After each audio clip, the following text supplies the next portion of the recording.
5 zombie survival games that scratch that same itch as DayZ. Some out now, some coming soon, all of them worth your time. Let's get straight into it. First up, John Carpenter's Toxic Commando, and yes, that's the John Carpenter, the man behind The Thing, Halloween, and he's put his name on a 4-player co-op zombie shooter, and it's really good. The premise is brilliantly stupid. There's this thing called a sludge god. It's terraforming the planet, turning soil into scum, and turning everyone living into the undead zombies.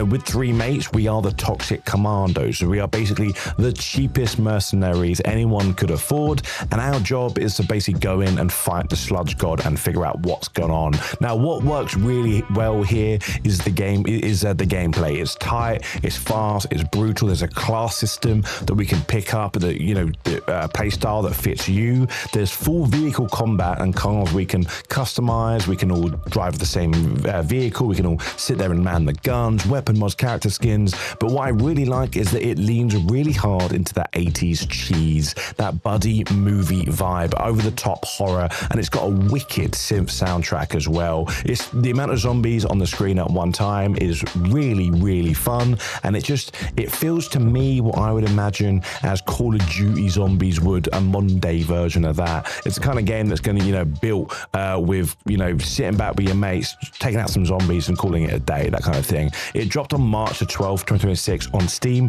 PS5 and Xbox, and it's sitting at 80% positive reviews. So it's got a very, very nice ceiling. I've played it. I really enjoyed it. The alpha was very buggy, but the full launch was okay. So if you want a co-op zombie game, that is obviously, you can jump into that right now.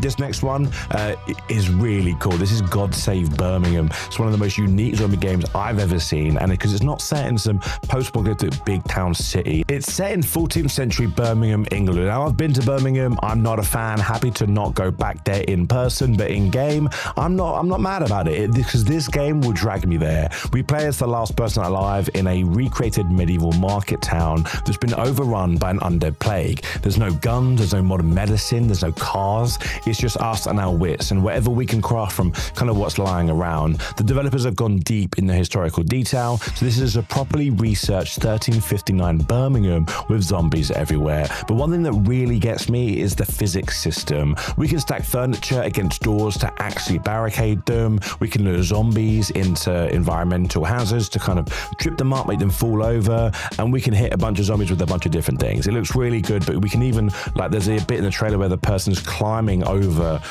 stairs and made of chairs and tables. It's really good. The combat, we can actually take off limbs and heads. It's really good. I know I'm probably going to miss. And there's a full body for managing wounds and injuries. The game's got hunger, thirst, sickness, weather, etc. And the plague has wiped out civilization, and we're just one person trying to survive. It's coming to early access on Steam soon, and unfortunately no release date, but generally one to keep an eye on. But if you've been waiting for someone to do, for zombies, what Tarkov did for shooters, Nakwon Last Paradise is exactly that. This is a multiplayer extraction zombie survival set in the urban ruins of Seoul, South Korea. The setup is, we play as a refugee in a safe haven, and by day we manage our shelter, workbenches, crafting, upgrade our gear, building up our character, and then by night we head out into the city to scavenge for resources. And the city is crawling with the infected and other survivors who obviously all want what we have.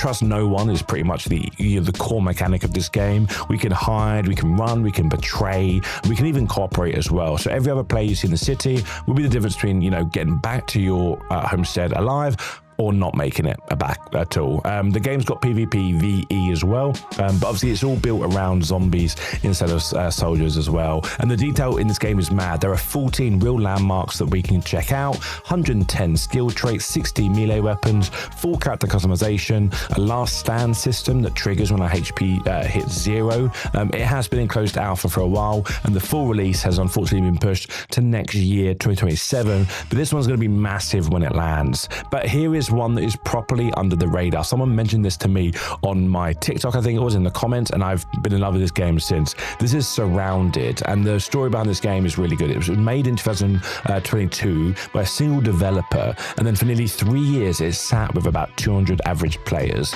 Then last year it changed. There was a price drop, there's a huge content patch, word of mouth, and the player count exploded by over 2,000%.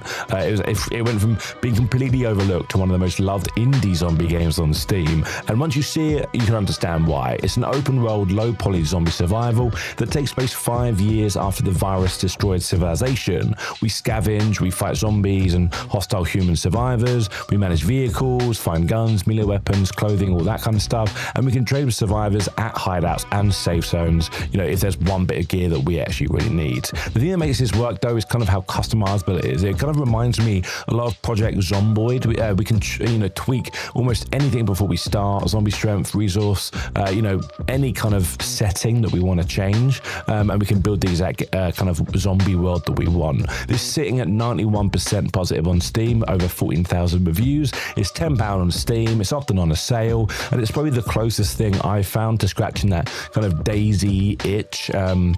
But this final game is one that has scratched that itch for me. I've got so many hours in this game. This is 7 Days to Die, and it's basically defined the whole genre, and I feel like it's been really helping with the zombie push. It's what can be described as Minecraft with hardcore zombies. It's a brutal post-apocalyptic open world that mashes up kind of first-person shooter, survival horror, tower defense, and RPG all in one game. It's had over 20 million copies sold, and it finally launched in full access in 2024 after years of early access. I even took part in the Kickstarter. That's how long this game's been going, and it had a bunch of different launch issues, and then it got really good, and now it's got really bad, and now it's got really good again.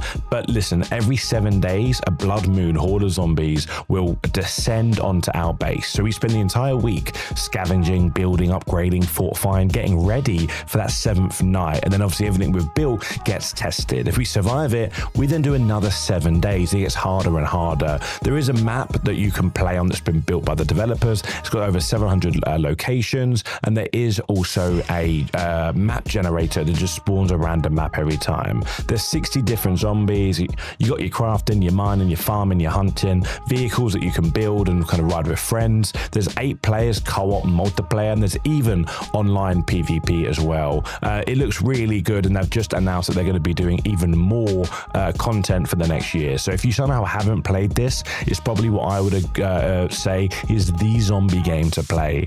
So there you go, 5 zombie survival games to fill that kind of DayZ shaped hole. Toxic Commando if you want chaos, Save Birmingham for medieval zombies, Nakwon for that kind of Tarkov style tension, SurrounDead for the perfect hidden gem, and 7 Days to Die because it's still the king of zombie games. All the Steam links are in the description, and if you enjoyed the video, guys, drop a like, subscribe. These go up regularly. Drop a comment, let me know which one of these games is going to go on your wish list. This situation calls for a metric shit ton of bullets.